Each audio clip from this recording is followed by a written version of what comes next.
Yo, what is going on YouTube? It's FearsomeFire here, and I'm back with another Super Mario Odyssey video, and in today's video, guys, I'll be going over 10 things about Super Mario Odyssey that you probably did not know, and this is actually a part 2 video to a video I made about a week ago, but in that video, you guys really liked it. I got a bunch of great feedback, and you guys said that you wanted a part 2, so here it is. I'm making it now, and yeah, let's just get right into it.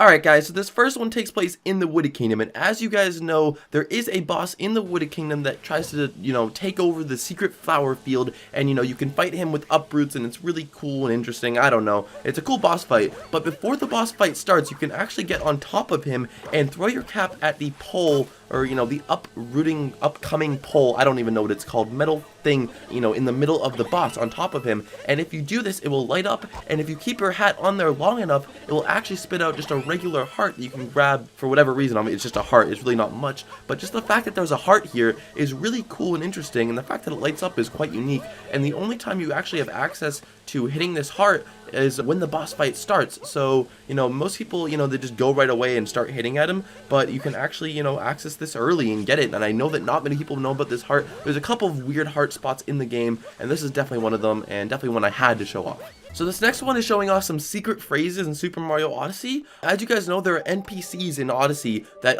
they guard certain doors. You need to dress up as some sort of specific outfit, usually for the kingdom that you're in, to actually get behind that door and do some sort of challenge or get a moon. They'll say different things. If you go up to them regularly, they'll be like, no, like, you need to dress up as like a dentist to get in here. And obviously, you're not a dentist, so you have to go buy the dentist clothing, whatever. But if you dress up as half of whatever that outfit is, they'll say a interesting phrase or a secret phrase. They'll say their very own phrase. So if you dress up as half a chef, he'll say something about how you have a chef hat, but you need the other part. If you dress up, as like half of like the snow one, I don't even know, they'll just say different interesting phrases, and I'm pretty sure, as far as I know, it does this for every single moon that requires you to dress up. So there's plenty of phrases in the game. I'd love if somebody made like a compilation of all the different phrases that you could potentially get. But yeah, it's pretty cool, it's pretty interesting. I know that not many people know about this, so definitely try it out yourself and see what kind of cool phrases you can find. So this next one is probably the most known one on the list. If I had to say one that's known, it's still pretty not well known, but it's not really any super like crazy secret,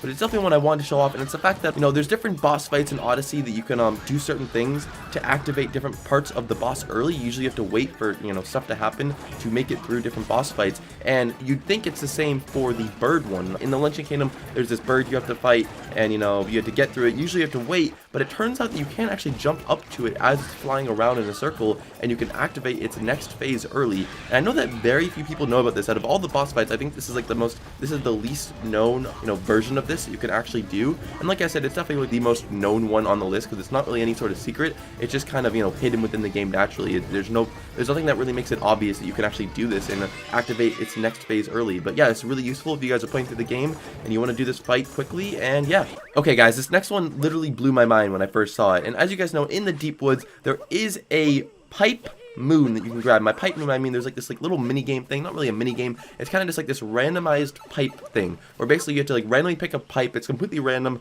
and you have to just go through these pipes and just keep doing trial and error to get the right one and make it to the end, and make it through all these pipes. And at first it just seems completely random, that there's no way to know which one you have to go in, but as it turns out, Nintendo did include a secret way of knowing which one you have to go to, and that is simply by the fact that Mario actually looks at the proper pipe you have to go down. So if you just let him just stand still around the pipes, and you just let him look, he'll actually look at whatever pipe is the right one. So you can make it through this level, this section, really quickly, without having to actually guess for each one, which is really useful, really cool. It's very hidden. Not many people know about this, but it's just super cool and interesting, the fact that they actually put this in the game. I thought it was completely random, but obviously it's not.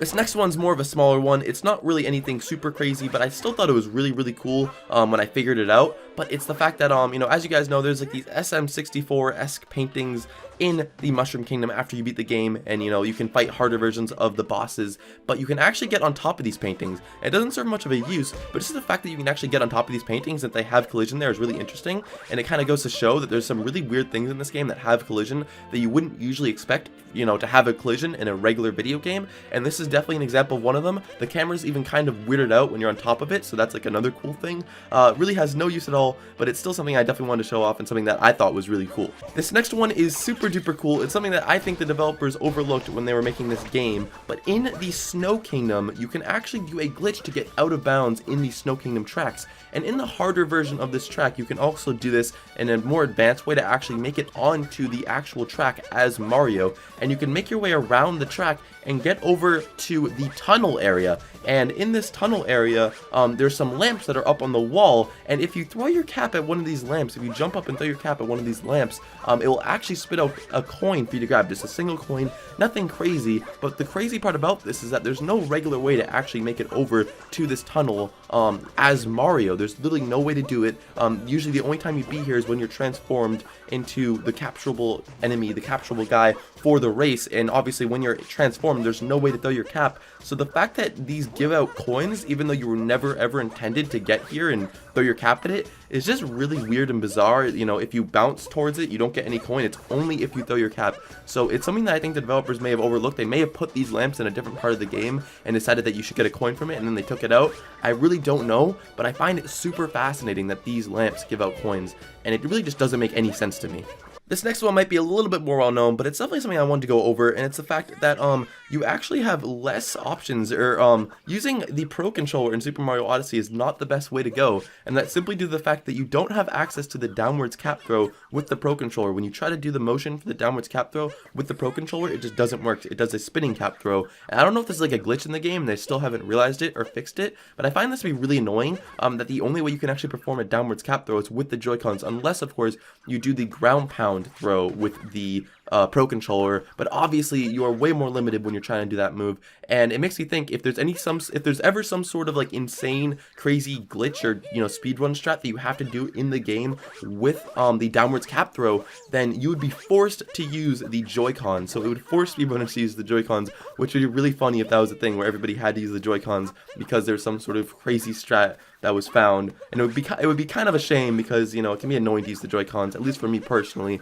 But it's really interesting and cool, and it really doesn't make any sense as to why this is a thing, but I definitely wanted to show it off here. So this next one is quite interesting. It doesn't really serve any use at all, but there's some different spots in the game that you can actually poke your beak into with the Pokio, and there's certain ones that you really wouldn't expect. And here's an example of one of them that I actually found a little while ago that I wanted to show off in a proper video, and it's the fact that you can actually poke your beak into the side of this area in Bowser's Kingdom, and you can spin around in circles, and it doesn't really literally serves no use at all. But the fact that you can actually poke your beak in the side is really weird, and you wouldn't expect that. You'd think it'd just be completely flat, but obviously it's not. It's really hard to actually get your beak in this certain position, but it is possible. It's really cool, and like I said, it doesn't serve any use, but I definitely had to show it off here. In the last video, guys, I showed off that you can press the Y button in your closet to get a random outfit, and a lot of you guys didn't know about that, so I thought, you know what, why not show off another cool outfit trick, and it's the fact that you can actually press the back R and the back L button to scroll through your closet faster. It will skip forward 7 outfits. So if you press the back R button, it'll go right 7 outfits. If you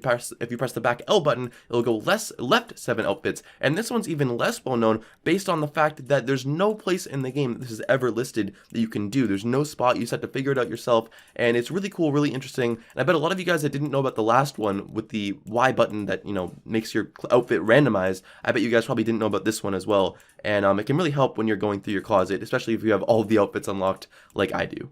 So here's one that could actually be useful. When you're underwater, you can go into first person mode, and it will temporarily pause your air meter while you're underwater. So if you're like about to die, you're underwater, you're about to die from not having enough air, you can just go in first person mode and it will completely get paused, and yeah, you can just continue to be underwater and not have to worry about air. In theory, you could stay under here for as long as you want and you wouldn't be losing any air, as it just gets paused when you're in first person mode. So this is like the one on the list that could actually legitimately be useful, maybe if you're playing the game. It might have some legitimate use because that could definitely save you when you're playing through the game. And the final one on this list goes kind of off of the last one on my last list. In my last list, I showed off that you can do a backwards triple jump in the game, and you can actually do a double triple jump in the game as well. I'm showing it off right here. You can do a triple jump, and then if you land on certain objects or NPCs in the game afterwards, you will do another triple jump in the air. It's mainly just the animation, but I believe you do get the height off of that one object in the same way. You don't get as much height because you're bouncing off an object, but it still falls under the same category. And I'm I'm pretty sure as well, you could even do this multiple times. So if you have a bunch of different NPCs lined up and you're continuing to get more momentum, you can do a regular triple jump, then triple jump off one NPC right afterwards, and then do another triple jump. So you could even do a triple jump, or like a quadruple triple jump. I really don't know where the limit would be or where it would end. I'd love to see if you guys could figure out how many of these triple jumps you can do in a row off of NPCs, and send that to me on Twitter, because I would love to see what kind of cool stuff you guys could do with this and how many triple jumps somebody could do in a row. Alright guys, that just about wraps it up for this video today. Make sure to tell me how many of these you already knew. I would love to know. I think that there were a lot more obscure ones in this video than there were in my previous video, so hopefully I did a better job on that. I could potentially make a part 3 to this list if I get a lot of feedback, a lot of likes, a lot of comments. If you guys really want me to, I could make a part 3. It's going to be hard to ground out another 10 uncommon things. It was already kind of hard for this video. I do have some leftovers from this video that I could definitely put in a part 3. So yeah, tell me if you want to see a part 3. I might do that in the future. Thank you so much for watching. I hope that you enjoyed, and have a wonderful day.